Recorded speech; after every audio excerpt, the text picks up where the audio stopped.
Well, this is me, Batsibis, and I am proud owner of Red Goblin Armor. An incredible achievement, I know. It doesn't really get me anywhere with my current task though, which is to stop a horrible goblin war through vegetables and fruits essentially, as I use those to make dyes. You know, your average things ending wars, I guess. World leaders hate that one trick, but enough of that. My first attempt of, well, maybe something changed in the conversation options with Aggie surprisingly turned out to, once again, not work out. My journals technique also confirms text still the same, but my confusion technique was ever so rampant, which is the only explanation as to why I thought the best move was to do some sort of great reset, and not the kind that people do all sorts of weird discussions about. Mine simply included walking. What else? I assumed some sort of back to the roots would do the trick, I guess. So back to my roots of beating up those guys, and as it is tradition, I'm rewarded with yet another cape added to my collection. Anyways, I once more enter Falador, which is for the first time I realize these houses have footprints on them. But I guess I've learned to just move on and things will eventually explain themselves anyways. And move I did, all the way back to my humble beginnings, and I can already see nothing has changed yet. We still have two, let's say, parties, who each represent their own color, and they're fighting over things. You see, one is standing on the left, the other one is standing on the right. It's an interesting concept, I have to say. But to draw any comparison between politicians and goblins, I wouldn't dare, as those goblins were way too welcoming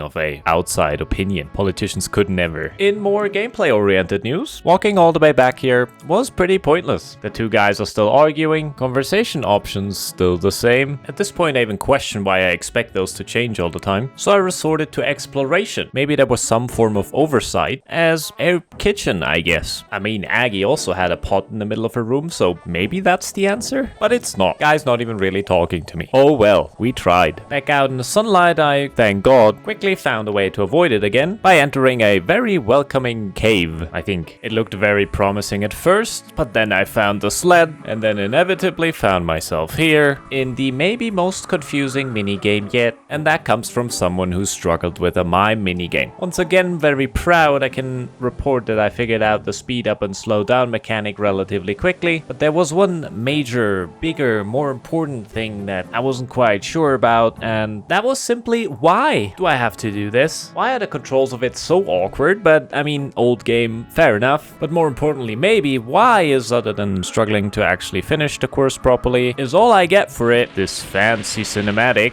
and a conversation with a guy stuck in a wall, which is incredibly informative. Oh, and I almost forgot we're talking about green and red again, of course. But I guess I have a new personal best of 1:38 now. Woohoo! With a feeling of letdown, I very quickly left that place, and I'm starting to get a little bit of a resistance against minigames, I think. But be that as it may, I was back where I started, standing in the middle of an ongoing war, people fighting around me left and right. So I guess if you can't beat them, wait, what if I beat them? Didn't I recently learn that I might very well be the villain actually? What if we simply clean out this whole village? That would stop the conflict in a way, I guess. Or maybe I was just tired of walking around all the time, so I got to work, if we want to call it that. And it's been a while that I've done stuff like that because I completely forgot about Adventurer John. As I just finished one of his tasks, to be honest, I completely forgot that they actually keep going after level 10. Fantastic. But I think that just fueled my bloodlust further, I'm assuming, as we dropped goblin bodies left and right. And I gotta admit, it was fun clicking on stuff once and wait until it dies again. I haven't done that in a while actually. Kinda missed it. But with all that enjoyment, eventually comes the point where you question yourself, what am I doing here? As my bloodshed was definitely helping me emotionally, but in the long run, we weren't really getting anywhere. I've merely become part of the problem now. Just like they say, you either die a hero,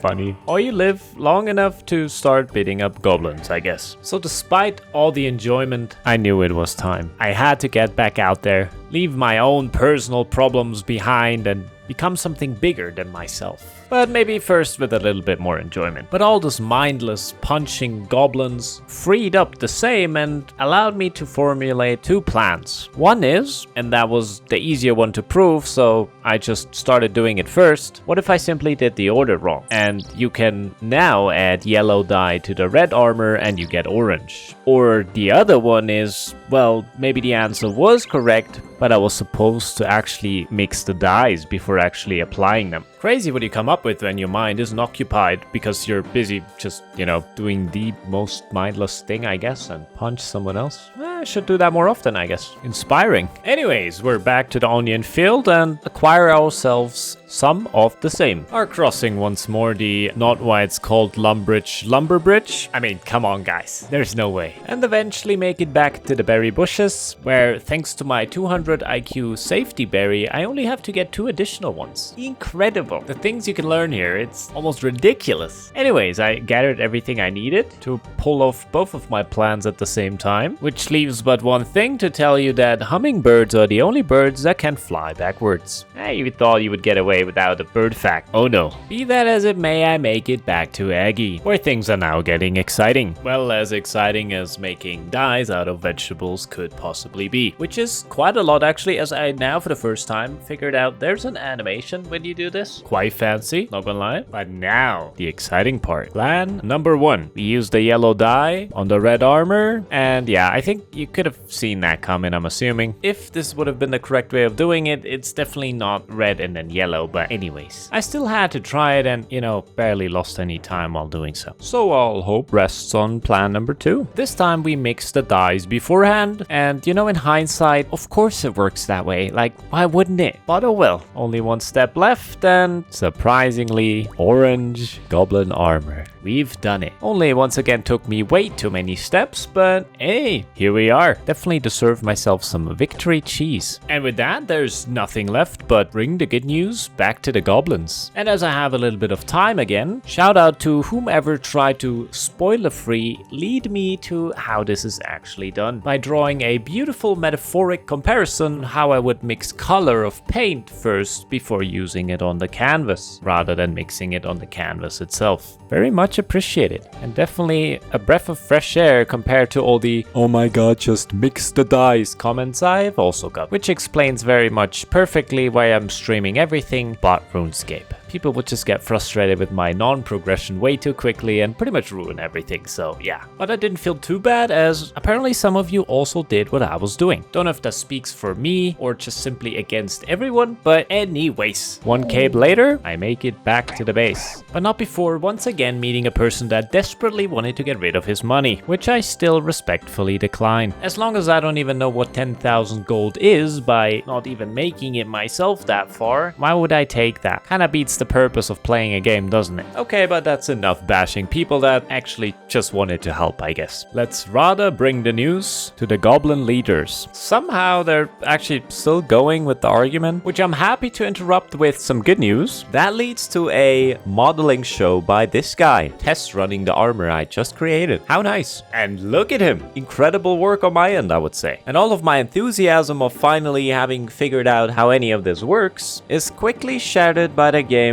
pretty much telling me my work actually sucks. And once again, the 2 bickering guys are suddenly very in sync, telling me that they want blue actually, as orange is clashing with the skin color. Oh, how I'm so very glad that at least on those things they are not arguing about. That's nice. And wouldn't you know, the text actually changed for once. I'm accelerated, but leaves me no choice than finding new goblin armor, as obviously they kept the orange one and dyed blue. So once more back to the witch it is. But to be fair, it was my own fault expecting I have finally finished something, as this is pretty much the theme of every quest so far, that the moment I personally figure out how any of this works, someone at the development team thought, how about a curveball? But oh well, what you gonna do about it? Nah, it's pretty simple actually. You obtain yourself another cape for your collection, and then you ask the ever so helpful witch, how the hell does blue dye work? The answer seems relatively simple. I remain suspicious, which is followed up by the sentence that the woad leaves are fairly hard to find. Fantastic. But there is a certain gardener in Falador that apparently grows them, which doesn't sound too difficult now, but let's find out. So it's pretty much back to where where we just came from. Obviously another cape is being added, and we enter Falador. And once again, me stumbling around in this world a lot made me come past that mentioned garden quite often, which I now already know where I'm supposed to be looking at, I think. So here we are, and I hover everything for a certain gardener, or the leaves for that matter, but not really surprised I don't find anyone. But if this game teaches you anything, the things are always in the last place you look. And the last place in here, chronologically speaking, at the end, is this house. And wouldn't you know, once more inside, Wyson the gardener. I instantly get to business, but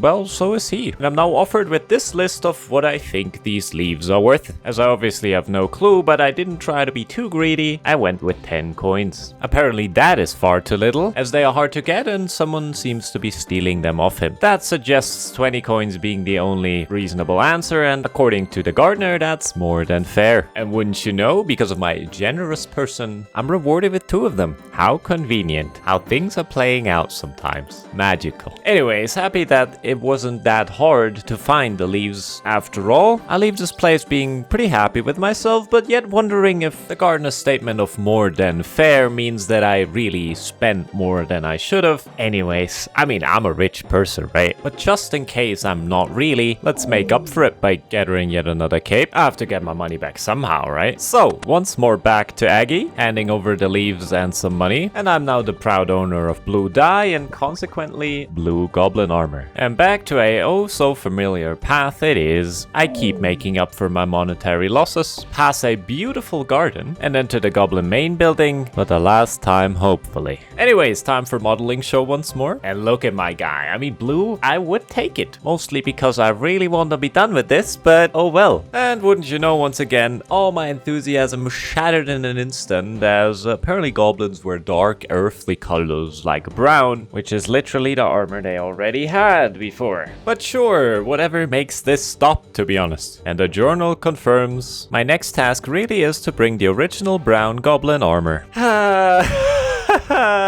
That was me laughing because as an outsider, this is actually really funny, but me playing, I wasn't laughing. And I'm more and more convinced that RuneScape is a Machiavellian game made by the devil. Even more fitting that I couldn't fucking find the 3rd goblin armor, which is somewhere in the camp, just to then find it that it was right in my sight all along. Of course it was. And I don't know if it was making matters better or worse, but apparently the color brown is the shit. And these 2 clowns are at an instant settling their argument. Are you fucking kidding me? And not only that, but the quest is instantly over. And once again, the game has done it. I spent hours on end doing things that a few minutes could have done instead. But hey, guess what?